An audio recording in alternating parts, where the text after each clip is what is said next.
Muy buenos días. Gracias, Alex. Permitidme comenzar dando las gracias a todo el equipo de GIGS-Hub. Son ellos los que no paran de dar las gracias a todas las personas y organizaciones que les apoyan.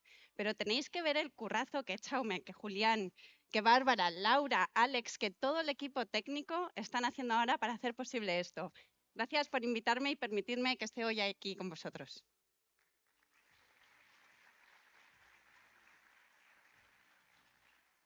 Hoy os voy a hablar de un tema complicado, que es la eficiencia. Y no solo es complicado porque me ha tocado la primera hora del día, la primera conferencia, ponencia de toda la conferencia, y yo creo que la cafeína todavía no ha hecho mucho efecto.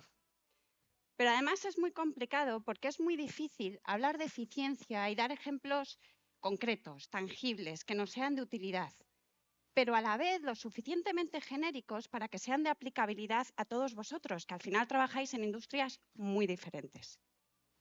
Y es por ello que probablemente percibáis que muchos de los temas que toque os parezcan sentido común, sean obviedades. Pero la realidad es que el día a día nos hace perder el sentido común. Ya lo dijo Einstein, no podemos resolver los problemas con la misma mentalidad con las que lo creamos.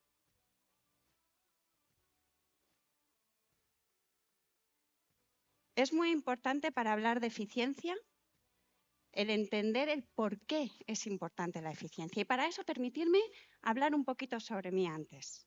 Si tuviera que definirme, probablemente lo haría así. Yo me eduqué en un colegio alemán y además soy ingeniera, así que mi cerebro está cableado de cierta forma. Pero una cosa adicional que los alemanes me enseñaron es a ser eficiente. Para los alemanes, y yo estuve trabajando una temporada allí, trabajar horas de más está mal visto. Ojo, está mal visto trabajar horas de más, porque eso significa que eres lento, que no eres capaz de sacar tu trabajo en las horas que te corresponden. Y eso es un punto muy importante que deberíamos aprender.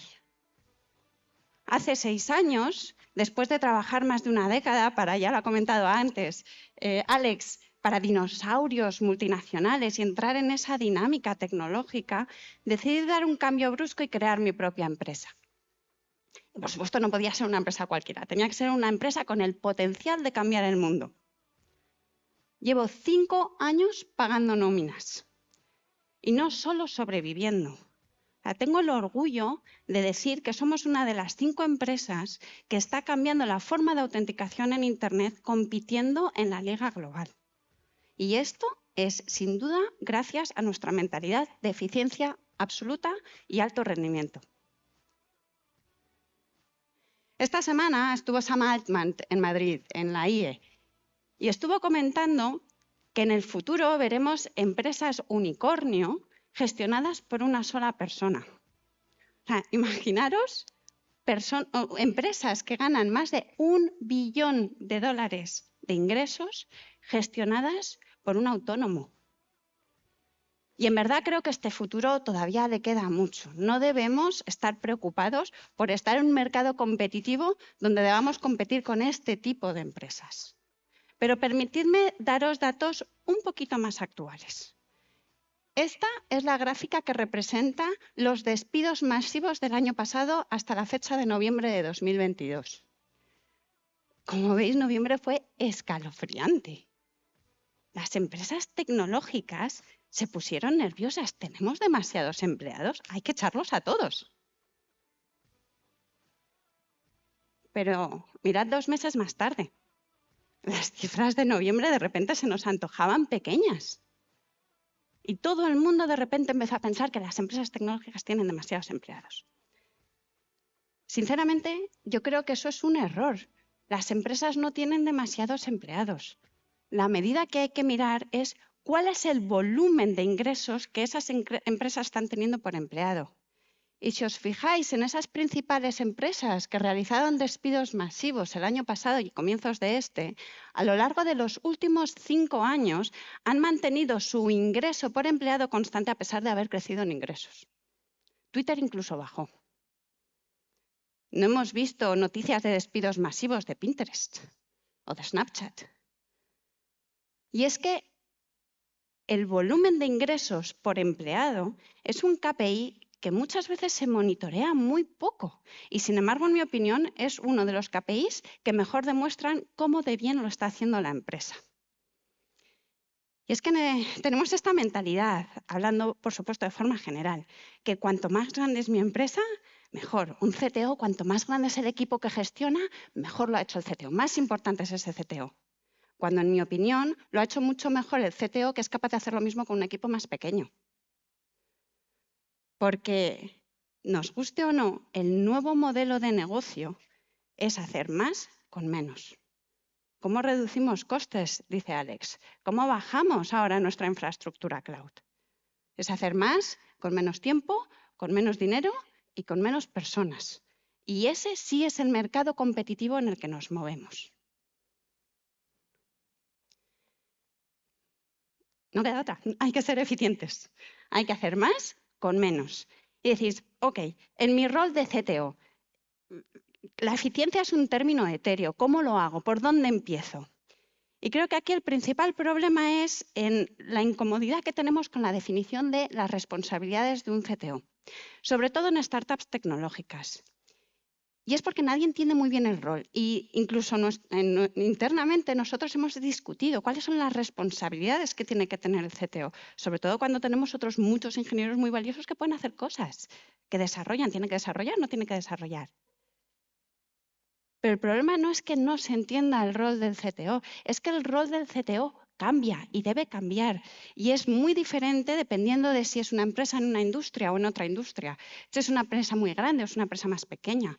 Cambia dentro de la misma empresa con la evolución de la empresa. Esa incomodidad es porque tiene que modificarse ese rol del CTO, tiene que ir acompañando las necesidades de la empresa. Pero si hay una responsabilidad que está inherente desde el principio y que acompaña en toda la vida del CTO, es la responsabilidad de crear un equipo y marcarles el camino. Y aquí va la primera de las obviedades y espero que la última. Está claro que para tener y montar un equipo eficiente tiene que estar motivado. No hay otra. Un equipo que no está motivado no rinde. Y para motivar a un equipo hay dos elementos fundamentales. Uno, de forma muy transparente y continuada, explicarles cómo es el camino.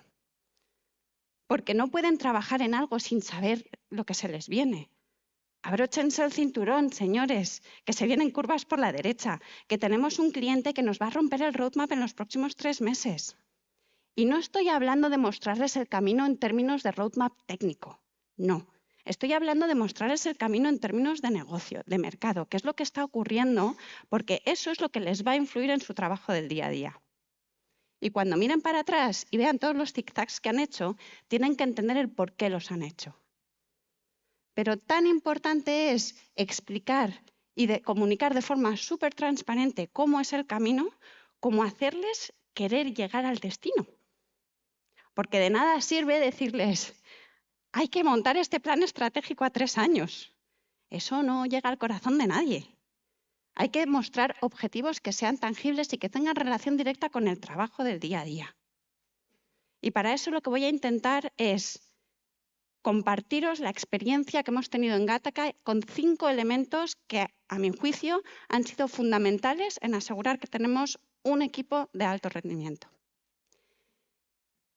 Y la primera medida que nosotros tomamos es aplicar metodologías Agile a toda la empresa. Esto no va solo de desarrollo software. Esto va de toda la empresa estar corriendo la misma carrera, que todos los viernes últimos de sprint estemos todos agobiados, desde la de marketing hasta el que está desarrollando el front. Y para ello es muy importante establecer ese objetivo. Y ese objetivo, como decía, no puede ser demasiado lejano en el tiempo. Pero esa temporalidad también depende de la madurez de vuestras empresas. En nuestro caso, esos objetivos suficientemente ambiciosos y lejanos, pero suficientemente tangibles, son a 1 año. Todos los años, a principio de año, comunicamos los objetivos de ese año. Pero no solo los comunicamos, los debatimos, los entendemos y los enmarcamos dentro del contexto de mercado. Señores, en junio van a sacar la competencia del producto. Más vale que nosotros para mayo lo tengamos. En ventas, si no somos capaces de cerrar en mayo, en junio, julio y agosto nuestros clientes no trabajan y en septiembre a lo que arrancan, en octubre empiezo a hablar con ellos y solo me quedan 2 meses para cerrarlo. Esas dinámicas de mercado tienen que entenderse por todo el equipo. ¿Y por qué en mayo les vas a apretar las tuercas? ¿Y por qué en junio pueden relajarse? Y todo eso tiene que suceder a nivel de empresa, no solo a nivel de equipo técnico. Y para ello lo que hacemos es que al principio de cada trimestre definimos los sprints, definimos exactamente lo que va a ocurrir en ese trimestre y no podemos ir más allá porque el mercado nos lo va a tocar. Ahora, todo el mundo tiene muy claro lo que va a ocurrir en ese trimestre y si yo voy tarde en mi sprint, sé perfectamente cómo eso va a afectar a los objetivos de este trimestre. Y para ello, uno de los elementos que a nosotros mejor nos ha funcionado y también el más difícil de haberlo conseguido han sido las dailies. Porque en toda la empresa tenemos los sprints y tenemos las retrospectivas y los reviews, pero las dailies con diferencia han sido el elemento fundamental y el que más nos ha costado dar con la tecla. Porque las dailies, la teoría de las dailies es muy bonita, de pie, ¿sabes? Una frase, lo que tenga dependencias. Eso no nos ha funcionado. Para nosotros la daily es el vehículo fundamental para trasladar la realidad del día a día y desarrollar empatía entre equipos, entre el equipo de ventas y el equipo de desarrollo. Que cuando el equipo de ventas viene desesperado de necesito esto, que el equipo de desarrollo diga, lo entiendo, porque es que llevas 4 meses luchando por ello. Te lo hago hoy. Y esa empatía solo se desarrolla con el roce. Y con los equipos remotos ese roce se ha perdido. Para nosotros la daily lo hemos convertido en una especie de gossip, de chismorreo. La gente quiere ir a la daily para enterarse de qué es lo que está ocurriendo. La gente quiere ir a la daily. El segundo de los elementos son los temperature checks, porque no hay nada más difícil que conseguir un equipo motivado y nada más fácil que pierdan esa motivación. Los temperature checks para nosotros no es ese concepto de evaluación de rendimiento una vez al año. No, es una comunicación en cada sprint. Después de cada sprint tomamos la temperatura a nivel individual y lo hemos convertido en una conversación mucho más bidireccional y sobre todo más humana. O sea, al final en los temperature checks, que duran 5 minutos para todo el equipo, salen cosas como me estoy mudando y estoy de los gremios hasta las narices porque no hacen más que retrasarme las reformas. O tengo a mis padres en casa desde hace 2 semanas y necesito ya un poco de aire. ¿Sabes? Son esos aspectos humanos que hacen entender el por qué una persona, por ejemplo, en ese sprint no está rindiendo como debería. Y solo con ese entendimiento de lo que está sucediendo en la vida personal de la persona es donde se pueden establecer equipos de confianza. Hablaremos de eso al final.